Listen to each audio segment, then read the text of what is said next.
Bonjour à tous, on est heureux de vous retrouver pour cette deuxième vidéo. Je vais donc en première partie vous partager le message de l'évangile courtement. Ensuite, ce sera Sarah que vous retrouverez pour un témoignage qu'elle apportera et pour un chant aussi qu'elle va apporter. Donc on est vraiment heureux de pouvoir faire ça avec vous et de pouvoir passer ces moments ensemble. Et on espère que vraiment ça vous fera du bien et que Dieu aussi pourra parler à votre cœur au travers de ces moments et de ces quelques vidéos très simples. Et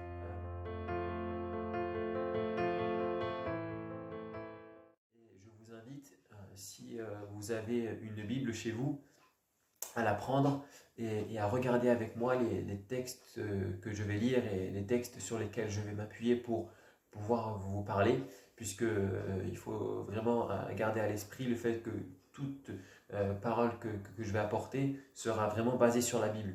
La Bible qui doit être l'autorité suprême de tout croyant, de toute église. On doit pouvoir avoir la Bible comme repère, la Bible comme chemin et on doit vraiment sans cesse faire référence à la Bible, revenir à la Bible lorsqu'on a un doute, être éclairé par la Bible parce que Dieu nous parle par la Bible qui est sa parole. Donc si vraiment vous avez une Bible chez vous, je vous invite à, à la prendre et à lire avec moi les lectures qu'on va faire aujourd'hui et par la suite. Alors on va faire deux lectures très courtes. Je vous invite donc à prendre dans le livre de Romains. Romains, donc c'est une épître, une lettre en fait que l'apôtre Paul adresse aux chrétiens de Rome de son temps. Et on va lire un verset premièrement dans cette lettre que Paul adresse aux Romains, Romains chapitre 6 et au verset 23. Comme ça, vous pouvez suivre avec moi et voir que ce que je lis vient vraiment de la parole de Dieu. Éphésiens chapitre 6, verset 23. Voilà ce qu'il est dit. Le salaire du péché, c'est la mort, mais le don gratuit de Dieu, c'est la vie éternelle en Jésus-Christ, notre Seigneur. Et on va aller dans la lettre de Paul aux Éphésiens, donc le livre des Éphésiens, Éphésiens au chapitre 2 et le verset 8. Car c'est par la grâce que vous êtes sauvés, par le moyen de la foi, et cela ne vient pas de vous, c'est le don de Dieu. Ce n'est point par les œuvres, afin que personne ne se glorifie. Amen. Alors aujourd'hui, j'aimerais vous parler brièvement de trois choses. Premièrement, ce qui nous condamne devant Dieu. Deuxièmement, ce qui nous sauve devant Dieu. Et troisièmement, la croix qui est justement le moyen par lequel on peut s'approcher de Dieu et placer notre foi en Jésus-Christ pour être sauvé pleinement. Alors ce qui nous condamne devant Dieu, c'est tout simplement le péché. On l'a lu dans la lettre aux Romains, il est dit le salaire du péché, c'est la mort. Voilà ce que Dieu a établi, voilà la justice de Dieu. Dieu condamne le péché, Dieu condamne l'erreur humaine, il condamne la faute de l'homme, la désobéissance de l'homme envers Dieu, c'est ça le péché. Et le salaire du péché, la conséquence du péché, c'est la mort physique bien sûr, mais la mort éternelle.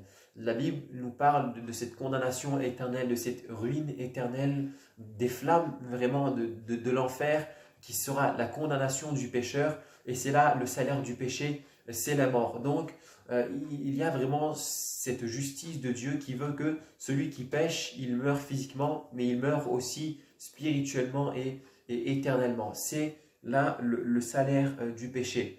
Et aujourd'hui, on voit le péché d'une certaine manière. On a tendance à minimiser le péché. On se dit que le péché, ce n'est simplement que les crimes, que les vols, que les adultères. Mais le péché, aux yeux de Dieu, c'est tout ce qu'on ne ferait pas si Dieu lui-même, dans sa sainteté, était présent à nos côtés. Et si demain on rencontre Dieu personnellement en chair et en os, entre guillemets, alors on se sentirait tout de suite coupable, on se sentirait tout de suite sale, même si on n'est pas les pires des pécheurs. On se sentirait sale parce que Dieu est saint, il n'y a aucun péché en Dieu, il n'y a aucune souillure dans la personne du Seigneur Jésus-Christ. Et si on est là devant lui, on se sentira tout de suite entaché par notre péché et par notre mauvaise manière de vivre. Et c'est tout simplement ça le péché. Le péché, c'est vivre comme Dieu ne veut pas que nous vivions. C'est être totalement à l'opposé de ce que Dieu veut. Peut-être qu'on n'a pas volé, peut-être qu'on n'a pas tué, mais le simple fait de ne pas s'appuyer sur Dieu, le simple fait de mépriser la parole de Dieu, de regarder plutôt aux choses d'ici-bas, de se prosterner devant les plaisirs de ce monde, plutôt que de se prosterner devant Dieu lui-même, voilà ce qu'est entre autres le péché. Et le péché, la Bible dit, le salaire du péché, c'est la mort. Et donc, ce qui nous condamne devant Dieu, c'est tout simplement le péché. Mais il y a quelque chose aussi qui nous sauve devant Dieu et qui nous sauve du péché, puisque Paul continue lorsqu'il dit le salaire du péché, c'est la mort, mais, et ça c'est un mais merveilleux, mais le don gratuit de Dieu, c'est la vie éternelle en Jésus-Christ, notre Seigneur. Le don gratuit de Dieu, c'est la vie éternelle en Jésus-Christ, notre Seigneur. Alors, comment recevoir cette vie éternelle?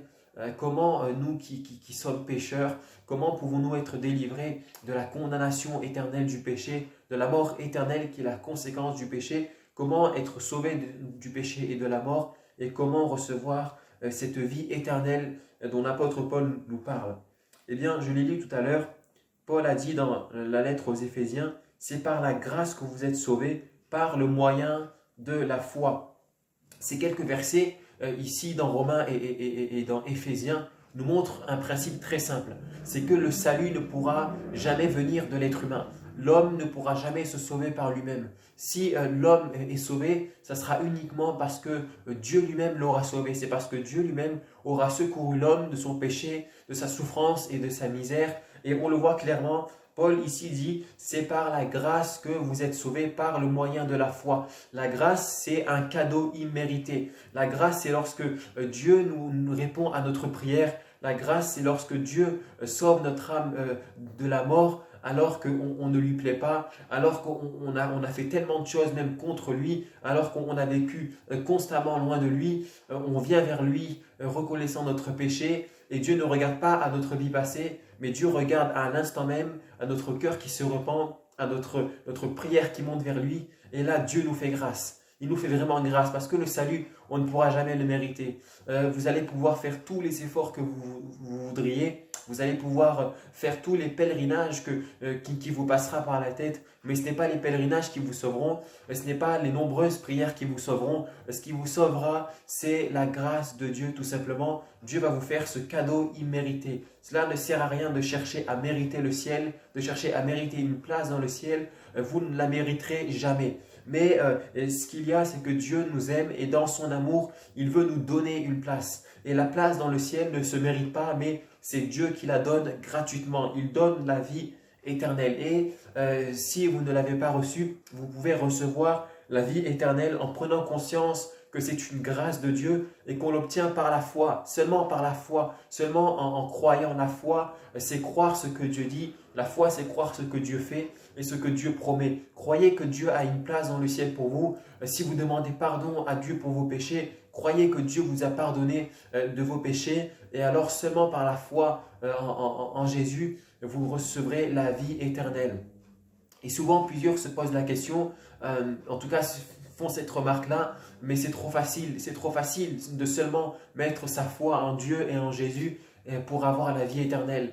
Mais pour nous, c'est facile, mais ça n'a pas été facile pour Jésus. Jésus est venu sur la terre, Jésus a vécu tellement de souffrances, Jésus a vécu comme un simple homme alors qu'il est le Fils de Dieu. Avant d'être sur la terre, il était dans le ciel, il était aux côtés de Dieu, aux côtés des anges. Il avait une très grande place et il est venu, il s'est humilié en vivant comme un homme. Il a parlé comme un homme, il a agi comme un homme. Il a connu les souffrances de l'homme, il a connu la faim, la soif et la fatigue. Et l'apogée de cette humilité, de cette humiliation, ça a été la croix.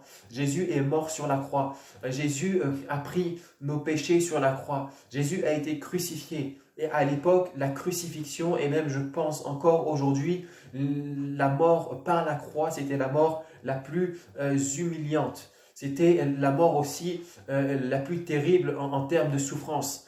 c'était une mort vraiment horrible. Et Jésus était là sur la croix. Jésus a agonisé sur la croix parce que Jésus, à ce moment-là, a porté nos péchés. Et si Jésus a fait toutes ces choses, si Jésus a autant souffert, si il a accompli toutes ces choses, c'est pour que nous, on puisse avoir une place dans le ciel. Et notre place a été gagnée dans le ciel, non pas par nos mérites, non pas par nos efforts, mais par l'œuvre de Jésus sur la croix. Et celui qui place sa foi en Jésus-Christ, celui-là peut être sauvé parce que Jésus-Christ a tout accompli. C'est pour ça que pour nous, ça semble facile, mais pour Jésus, ça n'a pas été facile. Jésus est mort et a tellement souffert, mais Jésus est ressuscité et aujourd'hui, il peut nous donner la vie éternelle. Alors, je voulais vous encourager à prendre conscience que devant Dieu, ce qui nous condamne, c'est le péché, mais devant Dieu, ce qui nous sauve, c'est la foi. Alors, je vous encourage à mettre votre foi aujourd'hui en Jésus, à le prier, à demander pardon à Dieu pour vos péchés parce que c'est nécessaire, c'est indispensable. Il faut que vous vous mettiez en règle avec Dieu et lorsque vous le ferez, lorsque ce sera fait, votre cœur sera enfin en paix, votre cœur sera comblé et Dieu vous accompagnera tous les jours jusqu'à la fin du monde et vous serez avec lui dans son royaume. Que Dieu vous bénisse.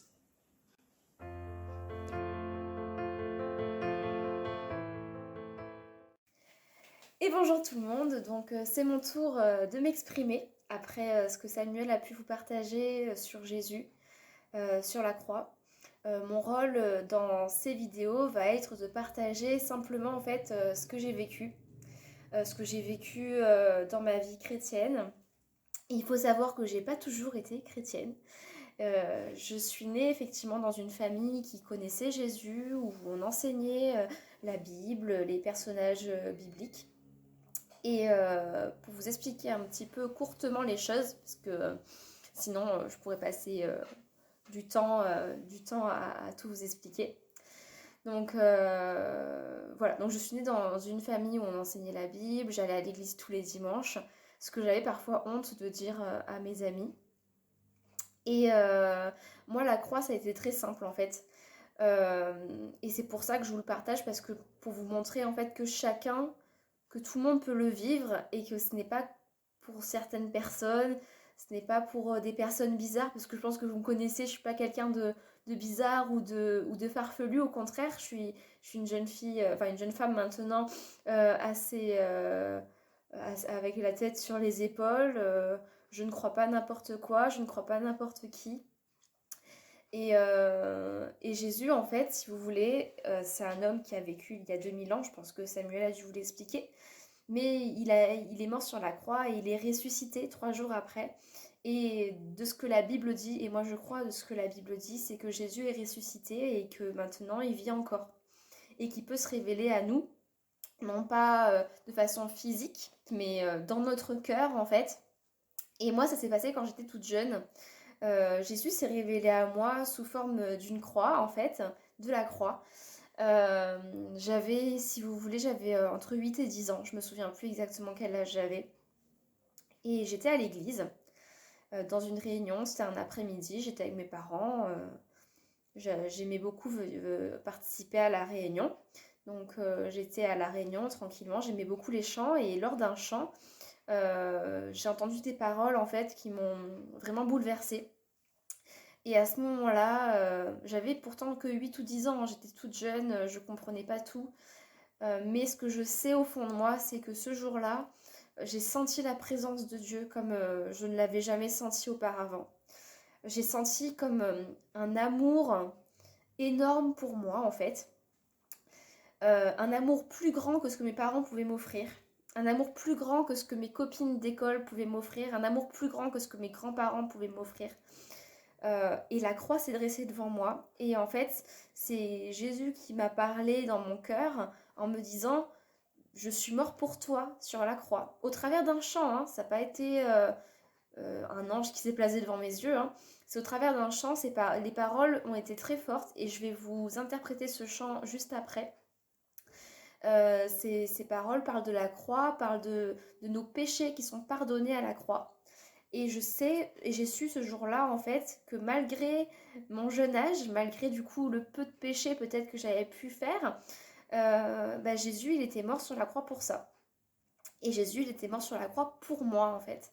Et donc j'ai senti vraiment cet amour dans mon cœur.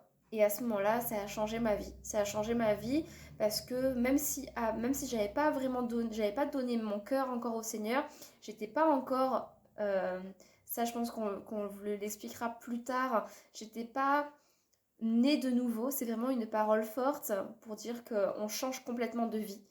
J'avais pas encore demandé pardon à Dieu pour mes péchés, mais ce jour-là, j'ai su que Jésus était mort sur la croix pour moi et je l'ai réalisé pleinement. Ce n'est que plus tard, à l'âge de entre 12 et 15 ans, que j'ai eu vraiment ce processus où, j'ai senti vraiment le péché qui grandissait en moi et des erreurs que j'ai pu faire. Et c'est à ce moment-là que j'ai demandé pardon à Dieu pour mes péchés, etc. Que la croix s'est à nouveau dressée devant mes yeux et que j'ai donné mon cœur au Seigneur.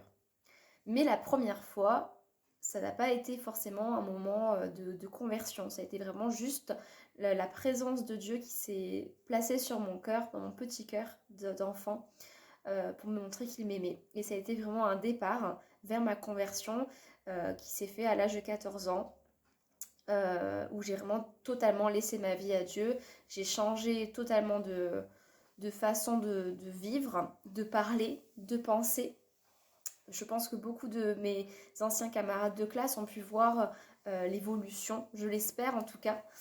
Et voilà, donc je vais vous interpréter le chant en l'occurrence qui m'a touchée, parce que c'est un chant très important pour moi. Donc on se retrouve tout de suite, juste après. Voilà.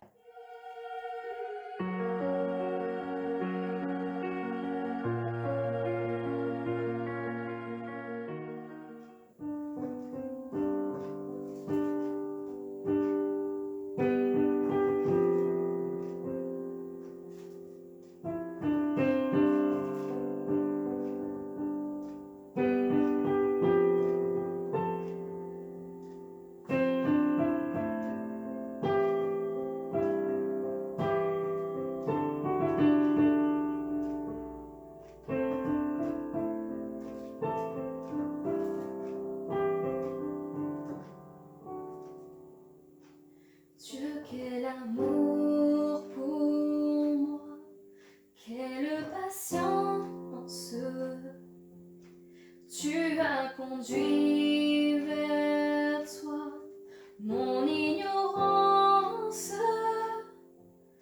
Comment pouvais-je alors saisir ce que ton cœur voulait m'offrir? Un si grand miracle, un don si précieux,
Voilà, je vous remercie à tous pour avoir écouté ce chant.